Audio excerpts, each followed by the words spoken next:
Okay, we're going to try to understand this video together. Okay, this tutorial we're going to learn about surface area of prisms, how we calculate it. What's surface area? Surface area measures the combined area of all the faces or surfaces of a 3D shape. So the area of all the sides around a 3D shape. And it's measured using squares because we're calculating area. So the units that we could use include square millimetres, square centimetres, square metres, hectares and square kilometres. Or feet, or inches, whatever unit of measure you're using, you're going to square it. And the main tip is to draw the net of the shape. And it gives you a lot better chance of getting the question correct. Question 1. Calculate the surface area of the cube below. There it is. Side of 3 metres. So it's a cube, so all the faces are squares. Draw the net. Okay, there's an example of a net of a cube. It doesn't have to look like that, but this is one example. Okay, put the dimensions on. That's the next step. 3 and 3. We don't have to put any other dimensions on because we know that a cube is made up of squares, all the same size, so every line there is 3 metres. Let's work out the area of that first square. It's side times side, the formula, or length times width, or side squared, or different variations. So side times side equals 3 by 3, equals 9 square metres. So notice he is using area equals side times side, not base times height or length times width. He's using side times side.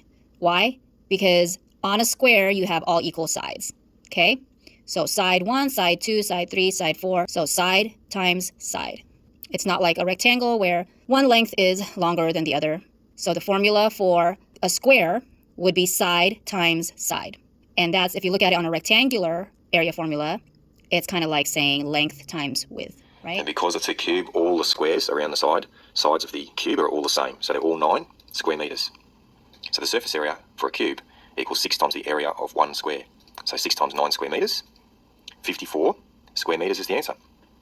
Okay, so upon adding up all these 9s right here, so that square, the area of it is 9 because you multiplied side times side, right? You got 9. So every other square here needs to be a 9 meter squared as well. Now, if you add them all up, you should get 54, or you can multiply the 9 meter squared by how many faces there are. And there are 6. 1, 2, 3, 4, 5, 6. So 9 times 6 will also give you 54 meters squared. Okay, question 2. Calculate the surface area of the rectangular prism. There it is. Draw the net carefully, put the dimensions on. Okay, there's the net. It could look different to this, but this is one example. You need to put some dimensions on. And the surface area, remember, equals to add the area of all faces. So let's put some dimensions on and work something out. Length times width. For that one there, it's 10 centimetres long, and the width is 6. So what we're talking about here is the front face of the rectangular prism that we can see up a little bit higher. So it's 10 by 6. Length times width, 60 square centimetres. Now, this isn't the only way you can do this. So this is the way they chose to flatten this 3D. But know that there are various nets for the same solid. Obviously, he's using the 6 centimeters right here for this side right here, okay? And you just kind of have to visualize, how is this solid being netted out, or how is this solid being flattened out with the 6 on this side, okay? So just imagine that. Now, that's the front face, but the back of it, the back face, is also 60, so we can just write that one in. 60 square centimetres. So we've got a 60 and a 60 so far. Now let's have a look at the top and the bottom of the prism as we look at it. It's got a length of... So he's using this as a top, okay? So if that's the top, and this is the front, then that's the back, okay? Can you picture that? It means that's the bottom right there. And this would be left, this would be right. 10 and a width of 4. So it's 10 times 4, the top and the bottom. So 40 square centimetres. That one there, and it's got one that matches, is also 40. Okay, now the sides, the left and right side, the small ones, they're 6 high and 4 deep. Now length and width is 6 and 4, so 6 times 4 equals 24 square centimetres, and the other one's 24 as well. So there we've got all the faces.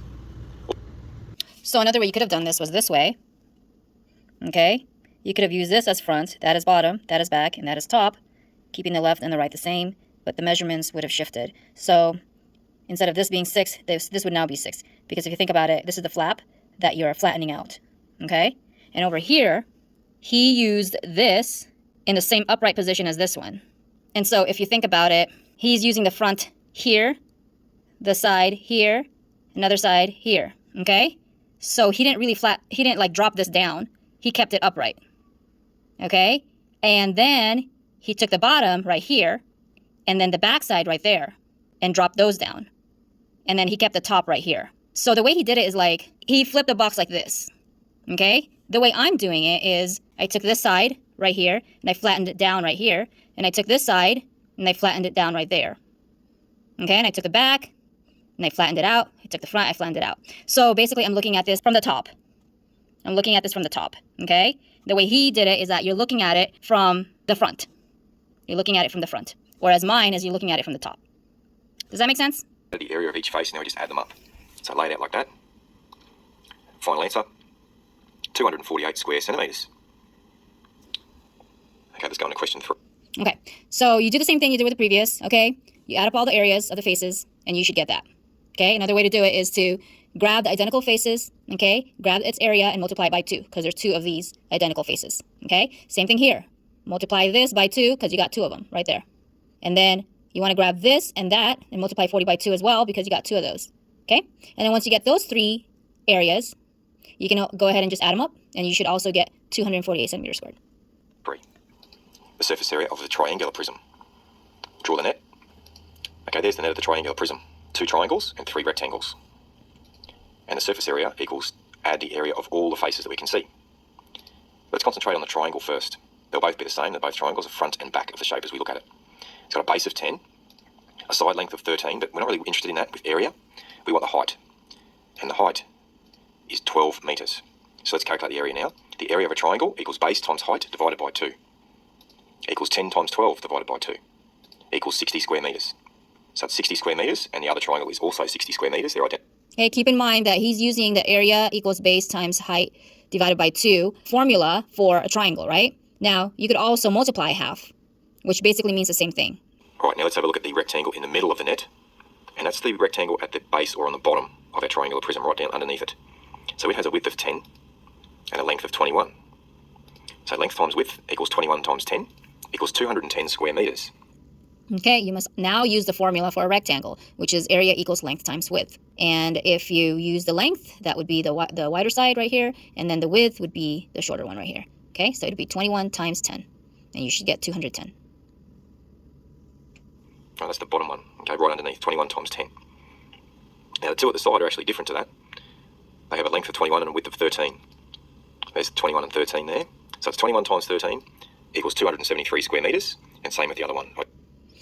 Okay, so he's getting the 13 from here, over here, because when you flatten this out, that's 13 right there. Okay, flatten this down right there, you get a 13 over here. Okay, the 21 stays the same right here, but the flap right there, its width is 13. Identical. The 2 sides, if you like, rectangular sides. So that's the area of all the faces. Let's add them up finally. So list them out, add it up, and the final answer is 870. Okay, same concept. Okay, you're adding up all the areas from the faces, and you should get a total surface area of 876 meters squared. Okay, so I hope that helped, and if you have any more questions, just reach out to me via Google Classroom or let me know tomorrow or when we get a chance to see each other again. Okay, have a good one. Bye.